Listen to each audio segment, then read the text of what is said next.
Me and Nala, we're out here making trail, our main trail to go to our cabin for the snow machine. Stomping it in with snowshoes. I've gone all the way out to the swamp. Now I'm on my way back. I'll come over a little bit with my back trail. Leave kind of a mohawk of snow in the center, and that'll be where the track of the snow machine, it'll mash that down. My snow machine's heavy, and I don't have really wide skis on it, so it wants to kind of dive into this wet powder, or I mean this dry powdery snow. So just save myself a little bit of headache trying to dig that thing out if I, take off and try to just blaze through stuff. So I'm gonna just take the time and stomping a trail in. That's a lot of work. I started yesterday, and it's I did half of it yesterday, and then I got up this morning before daylight. I put my headlamp on and started stomping. I got a couple spots when I come back through. Matter of fact, I think I just stepped over one.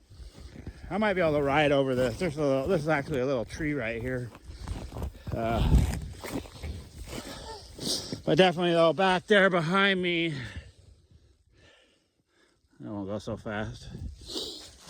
There's a tree that definitely needs chainsawed out. And I might have one more up here. And then I've already cut through one tree. So when we came in, oh, here's another tree maybe. Yeah, that's another tree. There's the top of it. So I'll probably cut this one out too. I don't know, or I could shovel snow over, just drive over it the rest of the winter. But when we came in, we used my neighbor's trail. He tried to come out here, but he couldn't. It might have been night. I don't know. He couldn't find his way. So, anyways, and his trail is easier for me to. If I have to punch a trail, it's easier because we're all uphill from the swamp. But then his is way. Oh, he's got a huge clearing, gradual, and it's less. So by going to his place and then cutting across like this sideways kind of to my place, it's a little less. I mean, it's still going to gain the same elevation. It's not as steep as this way. So, and what I like to try to do on this trail is the first time I go down it, I want to come from the cabin to the swamp, because then I'm going downhill. And then once I get that in, then maybe do a few loops where I go through the swamp, all the way back around, come down, and then start going uphill on it. Because I don't want to spin the track on a new trail.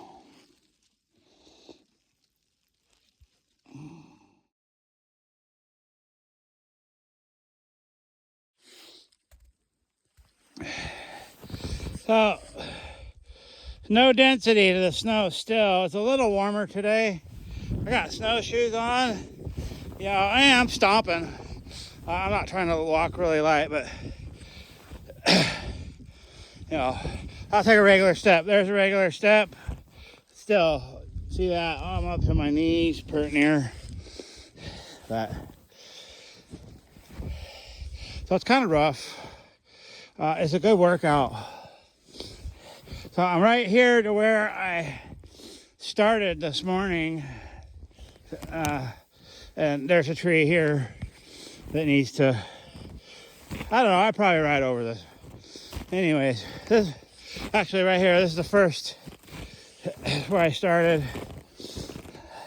So where I left off, I went ahead and I made a couple passes down here yesterday. So see the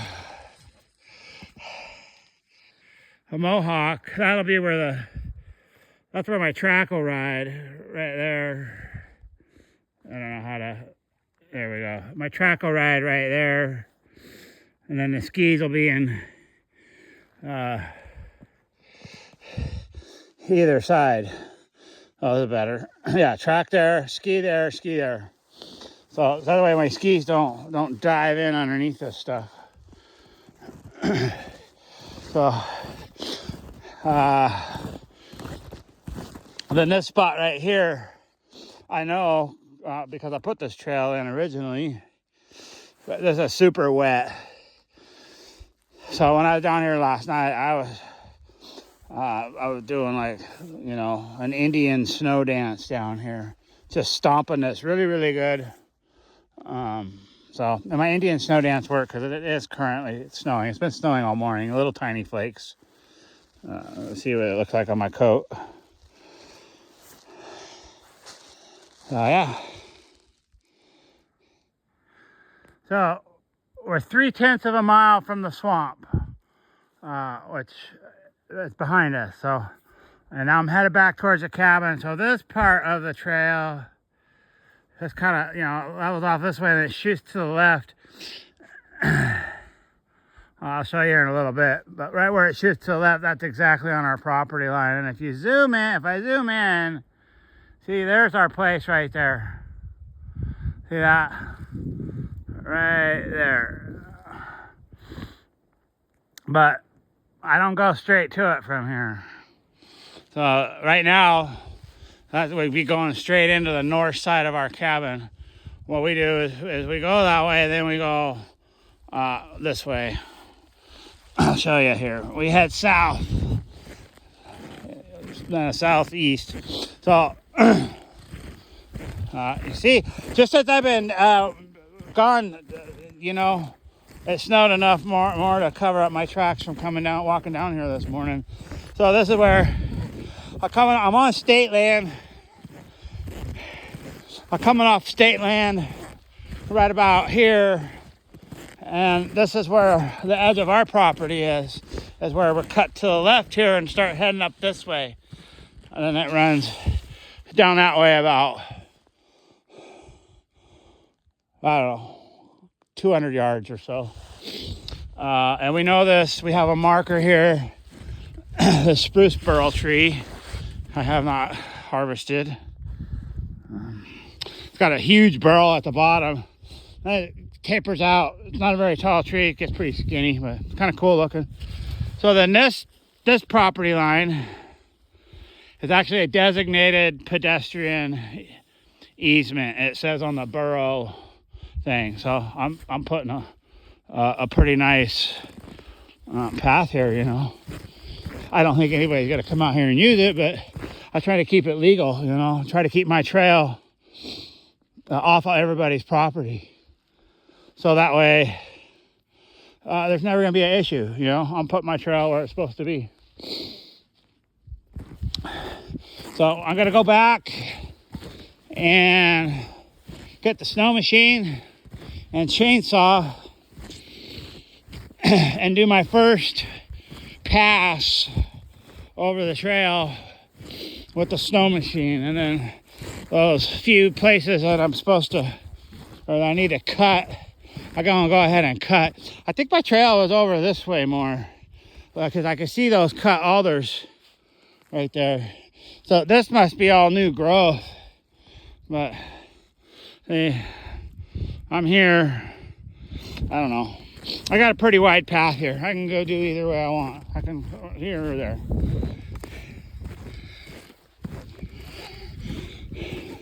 Some dead trees to take out. I got some firewood. Right up here, we had a tree in the trail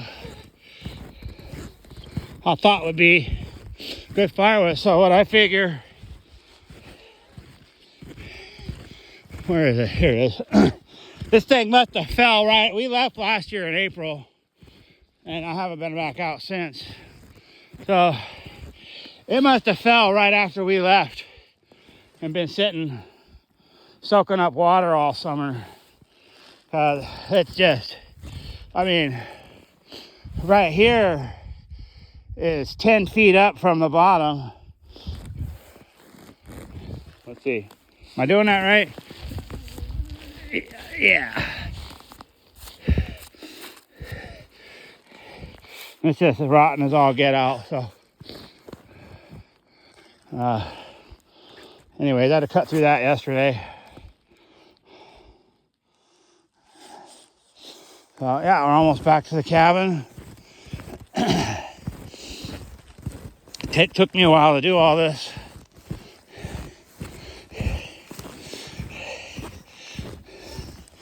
Yesterday, the snow conditions were way worse, just because I was sinking in some holes that you can't tell that are there because of how the snow is. So, but,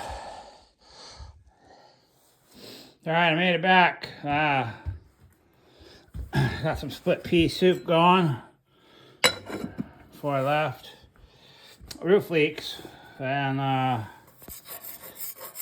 got a little surface rust on the stove. So I don't know.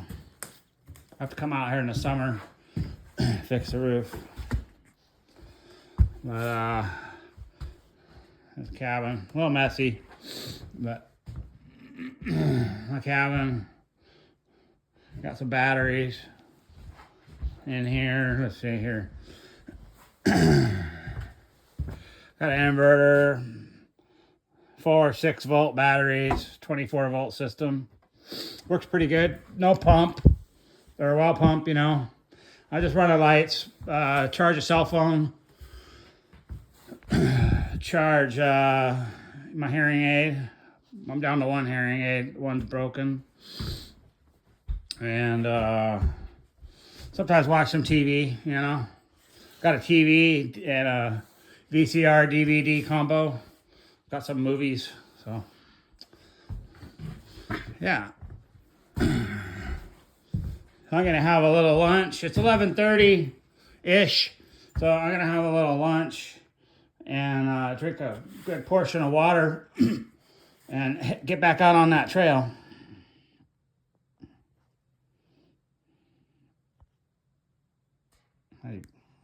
So I get ready to go back out on the trail. I come down here to get my chainsaw gas and bar oil. And here's my little shed down here. I got some traps, plastic tracks for my Argo, a couple trailers for pulling behind these machines. It's a machine I used last year, me and the boys. It's a 30-year-old Arctic Cat Panther 440 fan cooled.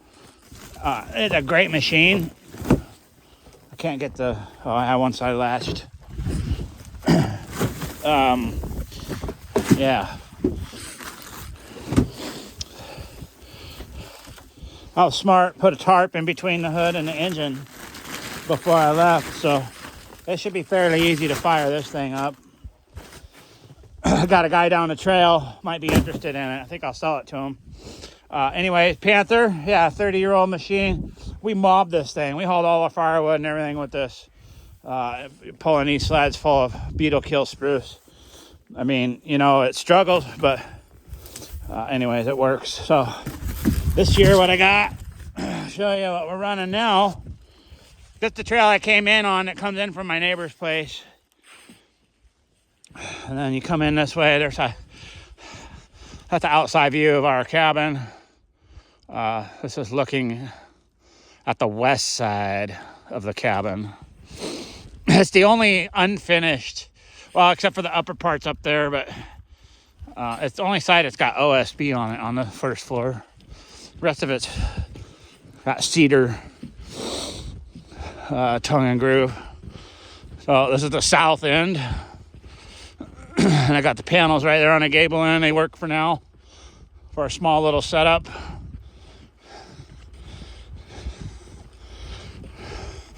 I got this guy warming up.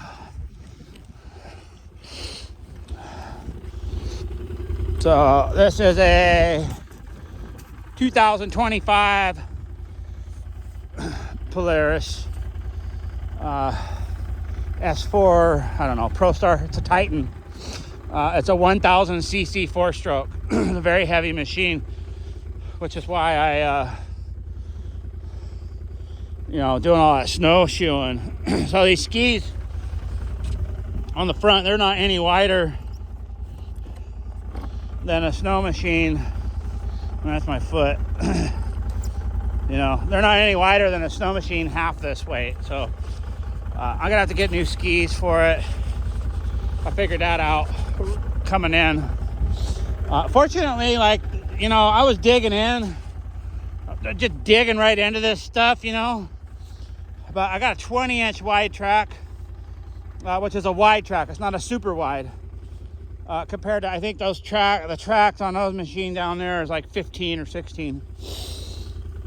So there's enough power, you know, it'll just bulldoze its way through this stuff. But it's a brand new machine. I don't want to do that. I don't want to get my A-arms hung up on something I can't see. So I'm gonna try to take care of this. I got a new machine back in 2005 was the last time I had a new snow machine. So it's been 21 years. Or maybe it's 2006. I don't know. I got the machine in 06. I think it was 05. I don't know. But anyways, we're going to try this. We're going to hit that trail that I just made with the snowshoes and see what we can do. So our trail's in, and I've snow machined over it a couple times. This is going out to the main trail through this little swamp here. And then that goes to our place. The goofy sign I put up. I'm missing I had a coyote skull up above that sign, and this stuff was all kind of messed up. I just re-straightened it out, but anyways, it's a private trail. It's not private property, but anyways, you clear my throat here. I gotta take a load of wood down to the parking lot, put it in the Suburban, so that when we go back to Willow, I'll take a couple of these, maybe 3 of these loads back. That way I'm not coming home empty-handed. And we're short on wood down there. So I got plenty of wood up here that I can harvest. So yeah, that's kind of what happens around here. I'm going to try to head home today. If not, then I'll skedaddle out of here tomorrow. We're getting a little snow. I think it snowed 3, maybe 4 inches since this morning. So have a good day.